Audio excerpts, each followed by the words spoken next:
Hey, Gary. Hey, good morning. Thank you so much for joining me. Of course.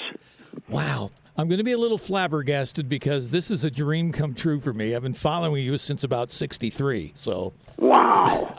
I know. 63? Yeah, I was just a young pup in middle school, and Beach Boy sound came on the radio, and it was like, what is this? and I was hooked on beach music. Let's see. The first one I probably remember would be Fun, Fun, Fun. But I know you go back a little earlier than that as well. Surfer Girl. Yeah, we had one called, first? and that was big in Detroit, I heard.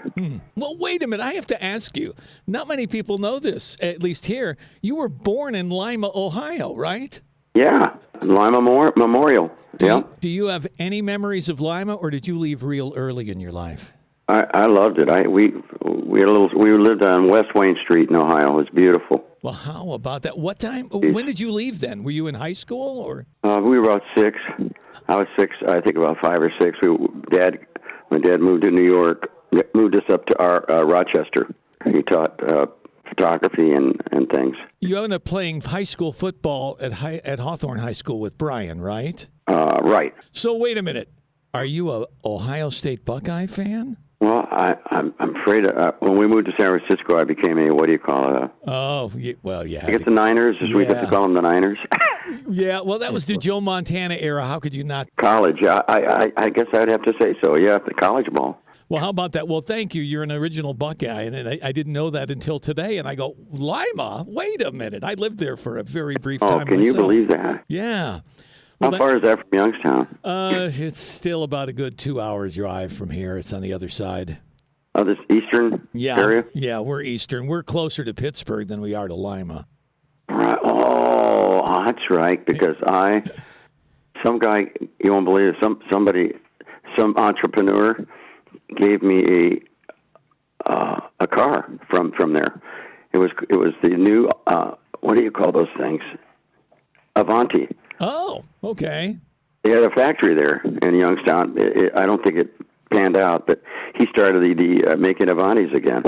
And he needed Al Jardine to pitch the car? Is that how that worked? No, he just gave it to me. Wow.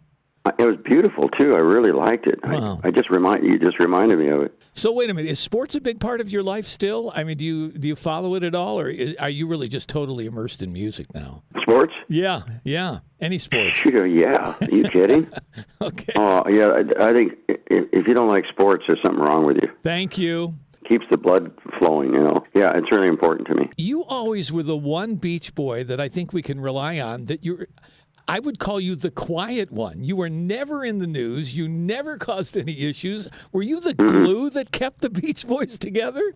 No, that's what Carl used to say.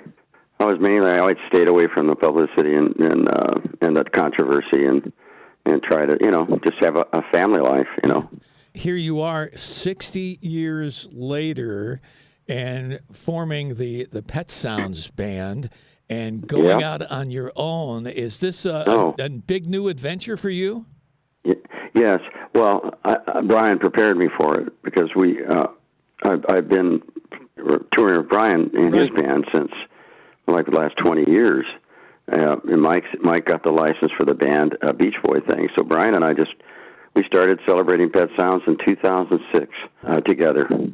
And ever since, and now this year we're doing it all over again. Except Brian's not here. I have his band, that whole amazing band of his that I call the Pet Sounds Band. Well, and had to be very special to be able to put up and deal with Brian's orchestrations and how intricate it was. Am I right? Is this one of the best bands you've ever been with? It is. It really is.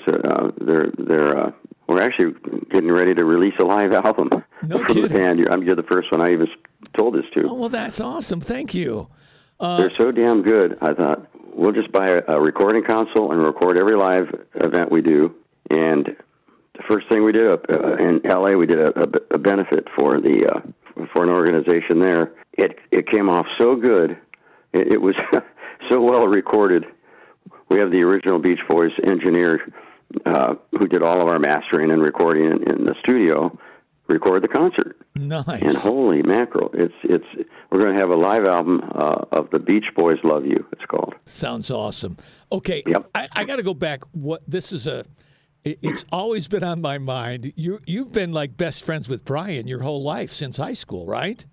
Mm-hmm. So did you ever jab him a little bit and go, "Hey, genius," like, because everybody called him the genius? He was just Brian to you, wasn't he? Yeah, no, we never used that word. Okay. No, it's just, didn't need to. It was pretty obvious. We were always just hanging out and slapping backs and being fun, having fun in the studio.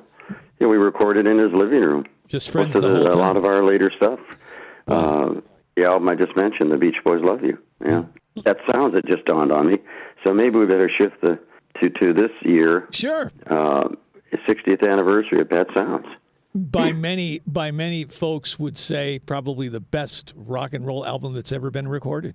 I don't know about rock and roll. I think, I don't know what to call it, but it's not rock and roll, that's for sure. Well, that's a good point. It's because it incorporated so many things and so many. I often wondered, did you know, or was it a competition between Brian and Paul McCartney at that time, because they were working on the Sgt. Peppers at the same time, right? Peppers came after. Yeah, it was when they heard the album, and Derek Taylor, our publicist, gave them a copy of the album, and when they heard it, they thought, "Oh boy, we gotta get our stuff together and do some serious business," and that's when Sgt. Peppers came about. Actually, Bruce Johnston, Derek asked Bruce, who joined the Beach Boys later, him to take the album to him because he thought it was important. And it certainly made them up the ante on that. But Pet Sounds just was so revolutionary in its day, and it still stands the test of time, I think. I do too. It's a big one, and I contributed the Sloop John B to the album, and had Brian and I cooked up an arrangement for that. So it all worked out pretty good. I often wondered how you guys came up with Sloop John B. That was a reggae song, was it not?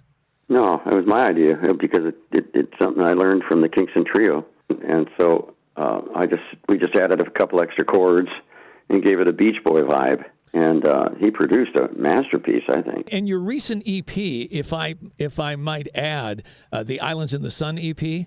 Oh yeah, I love that. That was awesome. Highway 101, I really liked. Yeah, me too. I enjoy stuff like that. Thank you for saying that, because I've forgotten all about that darn thing, because it's basically just a Spotify type of thing. But my fans don't really do Spotify, so it's kind of silly even. So we've got another label called Oleo label, and they're going to put together a CD version of it, and we're going to add about 3 more songs. Awesome. Now, you're doing with your current band now, with the Pet Sounds Band, and they say you're going to do some Beach Boy hits, but you're going to do some deep cuts, right? Mm-hmm. Yeah, that would be the Beach Boys Love You album. Okay. Yeah, we're gonna do a little bit of both. All right, open the show with Wouldn't It Be Nice?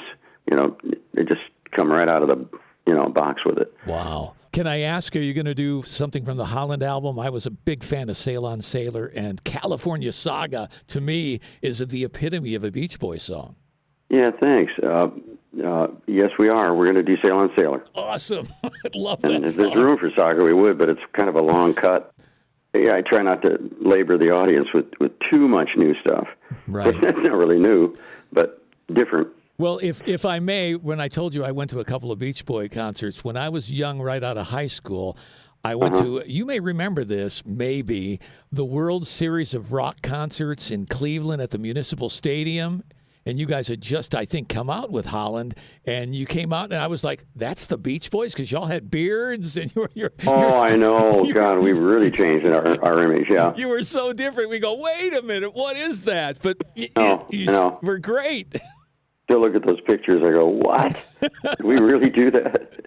But we had to try to keep up with the new image. Of, I don't know. We were looking for a different direction. Rock and roll was changing. The musical world was changing. You changed with it, but that's still that Beach Boy sound.